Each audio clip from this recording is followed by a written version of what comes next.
نبی کو اپنا الگ نبی بنا لیا ہے، لیکن قبلہ وہی ہے جو ہمارا قبلہ ہے۔ مصطفیٰ کے دل میں خیال آیا میری امت کا قبلہ بدل جائے، رب نے اعلان فرمایا فَلَنُبَلِّيَنَّكَ قِبْلَةً تَرْضَاهَا۔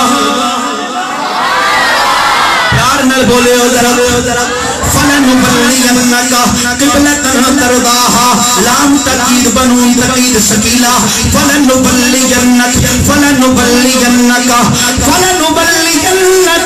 اے میرے محبوب، جدھر تیری رضا ہے، جدھر تو راضی ہے، میں قبلے کو ادھر ضرور ضرور ضرور پھیروں گا۔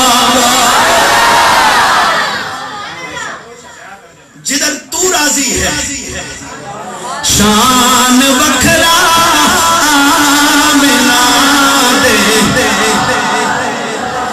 سارے کی آواز آئے شان وکھرا ملا دے، کوئی بھی سونا نہیں سونے نال دا، شان وکھرا ملا دے۔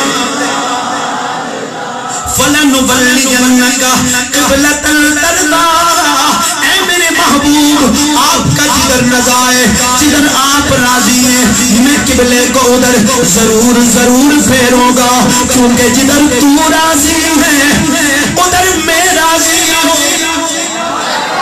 حدیث قدسی سماعت فرمائیے، میرے رب نے فرمایا کلہم یطلبون رضائی وانا اطلب رضاک یا محمد۔ ورنہ بولو یار، کلہم یطلبون رضائی، ہر ایک شخص میری عبادت کا طلبگار ہے۔ عابد عبادت کرتا ہے کہ میں راضی ہو جاؤں، ساجد سجدہ کرتا ہے کہ میں راضی ہو جاؤں، نمازی نماز پڑھتا ہے کہ میں راضی ہو جاؤں، حاجی اس لیے حج کرتا ہے کہ میں راضی ہو جاؤں، سخی اس لیے زکات دیتا ہے کہ میں راضی ہو جاؤں، غازی اس لیے جہاد کرتا ہے کہ میں راضی ہو جاؤں۔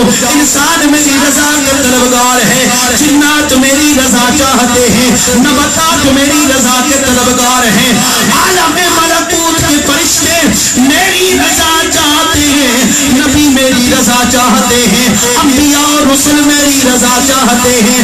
سونے یہ پہاڑ، یہ نباتات، یہ حیوانات، یہ ساری دنیا میری رضا کی طلبگار ہے۔